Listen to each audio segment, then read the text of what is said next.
Uma vida com propósitos, de Rick Warren. Dia 20. Restaurando a comunhão. Deus restaurou o nosso relacionamento consigo mesmo por meio de Cristo e nos deu o ministério de restaurar relacionamentos. 2 Coríntios, capítulo 5, versículo 18. Sempre vale a pena restaurar relacionamentos. Uma vez que a vida consiste em aprender a amar, Deus quer que valorizemos os relacionamentos e nos esforcemos para mantê-los, em vez de descartá-los sempre que houver desacordo, mágoa ou conflito. Na verdade, a Bíblia diz que Deus nos deu o ministério de restaurar relacionamentos. 2 Coríntios, capítulo 5, versículo 18.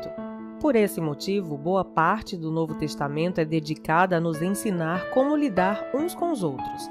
Paulo aconselha: se vocês receberam algo bom por seguir a Cristo, se o amor dele fez alguma diferença na vida de vocês, se estar numa comunidade do Espírito significa algo para vocês, se vocês têm um coração, se vocês se importam uns com os outros, façam-me um favor.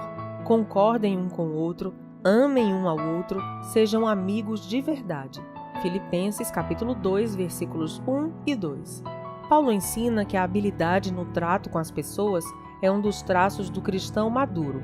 Romanos capítulo 15, versículo 5. O desejo de Cristo é que sua família seja conhecida pelo amor entre seus membros. Por isso, romper a comunhão é um testemunho deplorável para os não-cristãos.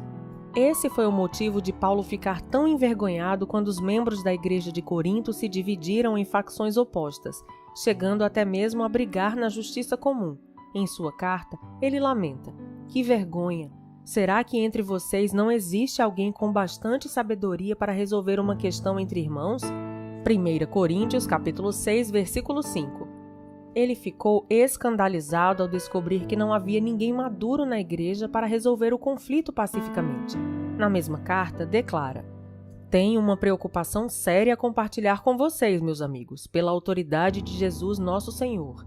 Tentarei ser o mais direto possível. Vocês precisam aprender a entrar em acordo.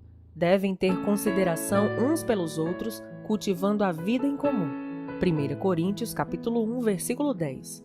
Se você deseja a bênção de Deus em sua vida e quer ser conhecido como filho de Deus, aprenda a ser um pacificador.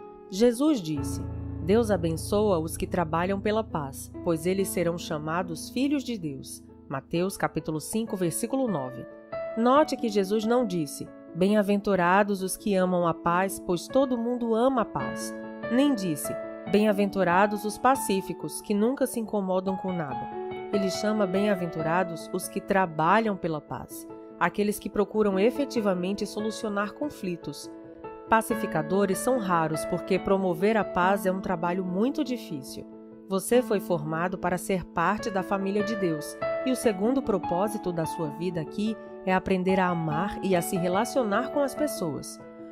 Por isso, promover a paz é uma das habilidades mais importantes que você deve desenvolver. Infelizmente, a maioria de nós jamais aprendeu a resolver conflitos. Promover a paz não é evitar conflitos. Fugir de um problema, fingindo que ele não existe ou ter medo de falar sobre o assunto, é na verdade covardia. Jesus, o príncipe da paz, nunca teve medo de conflitos. Em determinada ocasião, ele provocou o conflito para o bem de todos. Há momentos em que devemos evitar o conflito, mas há ocasiões em que precisamos criá-lo e situações em que precisamos solucioná-lo. Por isso, precisamos orar, pedindo a contínua direção do Espírito Santo. Promover a paz também não é apaziguar. Ceder o tempo todo, agir com subserviência e permitir que os outros sempre o reprimam, não era o que Jesus tinha em mente. Ele se recusou a ceder em muitas questões, sustentando seus argumentos diante de qualquer oposição diabólica. Como restaurar um relacionamento? Como cristãos, Deus nos chamou para que ajustássemos nossos relacionamentos uns com os outros. 2 Coríntios, capítulo 5, versículo 18. Seguem 7 passos bíblicos para a restauração da comunhão. Primeiro, fale com Deus antes de falar com a pessoa. Converse com Deus a respeito do problema. Se você orar a respeito do conflito, em vez de se juntar a alguém para murmurar, descobrirá que, em geral, ou Deus muda seu coração ou muda o coração da outra pessoa, sem sua ajuda. Todos os relacionamentos seriam mais tranquilos se você tão somente orasse mais a respeito deles. Assim como Davi compôs os salmos, use a oração para desabafar verticalmente. Conte a Deus suas frustrações, clame por ajuda. Ele nunca fica surpreso ou aborrecido com sua raiva, mágoa, insegurança ou qualquer outra emoção. Portanto, diga-lhe exatamente como se sente. A maioria dos conflitos tem raízes em necessidades não satisfeitas. Algumas dessas necessidades só podem ser alcançadas por Deus. Quando você espera que uma pessoa, amigo, mulher, chefe ou membro da família, satisfaça uma necessidade que somente Deus pode atender, está se candidatando à amargura e à decepção. Ninguém pode suprir todas as suas necessidades, exceto Deus. O apóstolo Tiago observa que muitos de nossos conflitos acontecem por falta de oração. De onde vêm as guerras e contendas que há entre vocês? Vocês cobiçam coisas, mas não as têm. Não as têm porque não pedem. Tiago, capítulo 4, versículos 1 e 2. Em vez de confiar em Deus, preferimos crer que os outros nos farão felizes e então ficamos furiosos quando eles nos decepcionam. Deus, porém, está dizendo: por que você não vem primeiro a mim? Segundo, tome sempre a iniciativa. Não importa se você ofendeu ou foi ofendido. Deus espera que você dê o primeiro passo. Não espere pela outra parte, vá primeiro a ela. Restaurar a comunhão perdida é tão importante que Jesus lhe deu precedência até mesmo sobre o culto de adoração. É assim que eu quero que vocês se conduzam. Se alguém estiver no local do culto, prestes a fazer uma oferta, e de repente se lembrar de um amigo que tem algum ressentimento contra ele, deixe de lado a oferta, saia imediatamente, procure o amigo e conserte a situação. Depois de fazer isso, então poderá voltar e oferecer seu culto a Deus. Mateus, capítulo 5, versículos 23 e 24. Quando a comunhão é prejudicada ou rompida, planeje imediatamente uma conferência de paz. Não fique adiando, arrumando desculpas, nem prometendo. Resolvo isso qualquer dia desses. Programe um encontro o mais rápido possível. Demora só aprofunda os ressentimentos e pioram a situação. Quando se trata de conflitos, o tempo não cura nada, pelo contrário, as mágoas tornam-se mais profundas. Agir rapidamente também evita que os danos espirituais sejam maiores. A Bíblia diz que o pecado, incluindo os conflitos não resolvidos, bloqueia a comunhão com Deus e impede que as orações sejam respondidas. Provérbios, capítulo 28, versículo 9 e 1 Pedro, capítulo 3, versículo 7. Além de nos tornar infelizes. Os amigos de Jó lembraram-no de que ficar desgostoso e amargurado é loucura, é falta de juízo que leva à morte.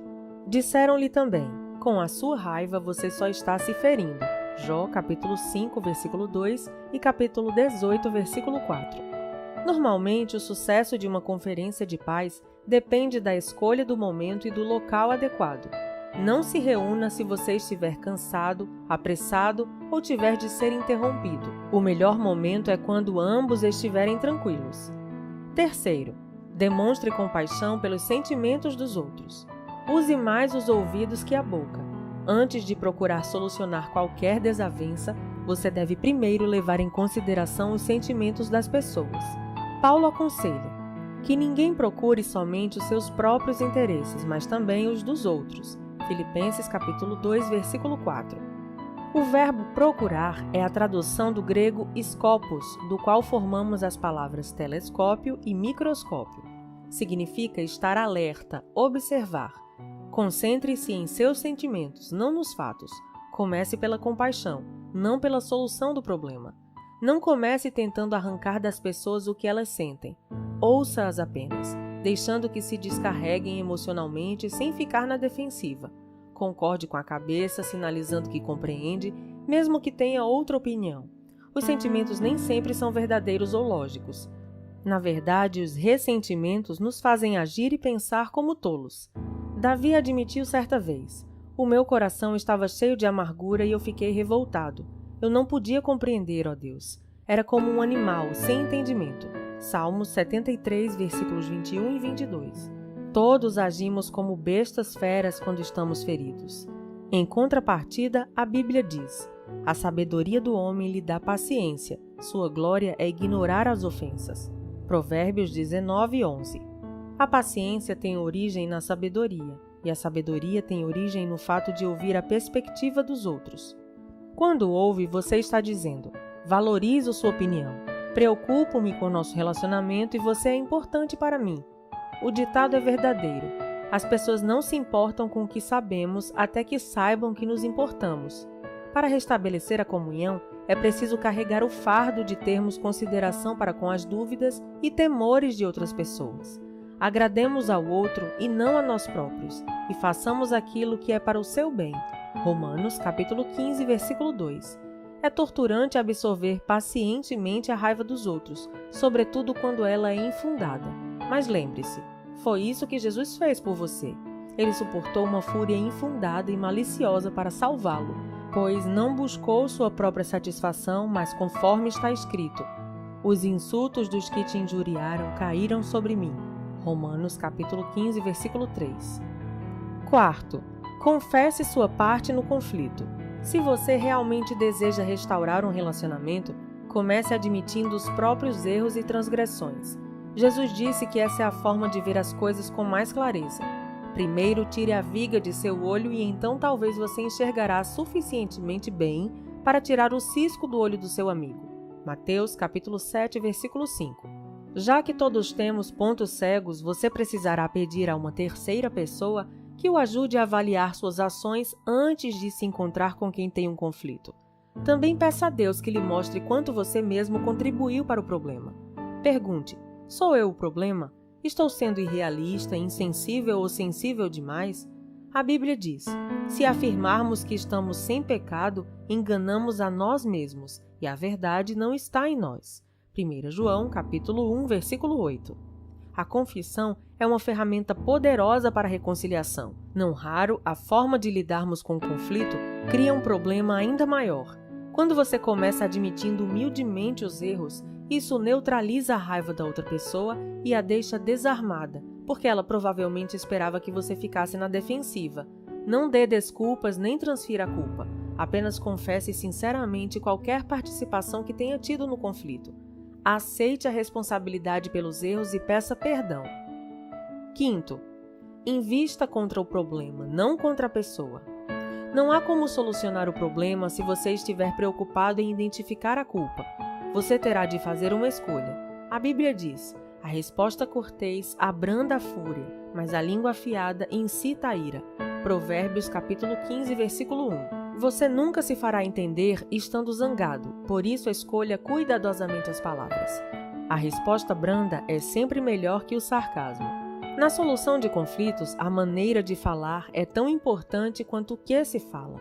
Se você expressar de forma ofensiva, a outra pessoa ouvirá de forma defensiva. Deus nos diz: quem tem um coração sábio é conhecido como uma pessoa compreensiva. Quanto mais agradáveis são as suas palavras, mais você consegue convencer os outros. Provérbios capítulo 16, versículo 21. Irritar as pessoas jamais funciona, e você nunca é persuasivo quando é rude. Durante a Guerra Fria, ambos os lados concordaram em que algumas armas eram tão destrutivas que jamais deveriam ser usadas. Atualmente, as armas químicas e biológicas foram banidas, e os estoques de armas nucleares estão sendo reduzidos. Para o bem da comunhão, você deve destruir seu arsenal de armas nucleares relacionais, ou seja, condenar, menosprezar, comparar, rotular, insultar, ironizar, reagir com sarcasmo. Paulo resume tudo isso desta forma: não digam palavras que fazem mal aos outros, mas usem apenas palavras boas que ajudem os outros a crescer na fé e a conseguir o que necessitam, para que as coisas que vocês dizem façam bem aos que ouvem. Efésios capítulo 4, versículo 29. Sexto, coopere tanto quanto possível. Paulo disse: façam todo o possível para viver em paz com todas as pessoas. Romanos capítulo 12, versículo 18. A paz sempre tem uma etiqueta de preço. Às vezes custa nosso orgulho e quase sempre custa nosso egoísmo. Pelo bem da comunhão, faça o melhor que puder para chegar a um acordo. Adapte-se aos outros e mostre preferência pelas necessidades deles. Uma paráfrase da 7ª bem-aventurança de Jesus diz: abençoados são vocês que conseguem mostrar que cooperar é melhor que brigar ou competir.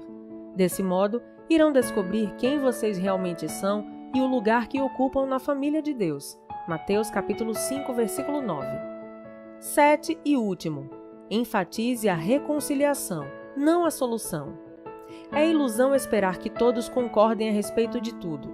A reconciliação atém-se ao relacionamento, enquanto a solução está vinculada ao problema. Quando focamos a reconciliação, o problema perde importância e não raro se torna irrelevante. Podemos restabelecer um relacionamento mesmo quando somos incapazes de resolver nossas diferenças. Os cristãos muitas vezes têm discordâncias sinceras e legítimas, além de anunciar suas divergências. Mas podemos discordar sem ser desagradáveis. O mesmo diamante tem diferentes aspectos quando visto de diferentes ângulos. Deus espera unidade, não uniformidade. Podemos caminhar de braços dados sem concordar em tudo. Isso não significa que você deva desistir de encontrar uma solução. Talvez você precise continuar conversando e até mesmo discutindo, mas faça isso com o espírito de harmonia. Reconciliação significa fazer as pazes, não necessariamente esquecer o assunto. Depois de ler esse capítulo, com quem você acha que precisa entrar em contato? Com quem você precisa restaurar a comunhão? Não demore nem mais um segundo. Faça uma pausa agora mesmo e converse com Deus sobre essa pessoa. Então, pegue o telefone e comece o processo. Esses 7 passos são simples, mas não são fáceis. É necessário muito esforço para restaurar a comunhão com alguém. Foi por isso que Pedro recomendou: esforcem-se para viver em paz com os outros. 1 Pedro capítulo 3, versículo 11. Quando você tenta promover paz, está fazendo o que Deus faria. É por isso que os pacificadores são chamados filhos de Deus. Dia 20. Pensando sobre meu propósito de vida. Tema para reflexão. Sempre vale a pena restaurar os relacionamentos. Versículo para memorizar. Façam todo o possível para viver em paz com todas as pessoas. Romanos capítulo 12, versículo 18. Pergunta para meditar. Com quem estou precisando restaurar meu relacionamento? Até o próximo áudio.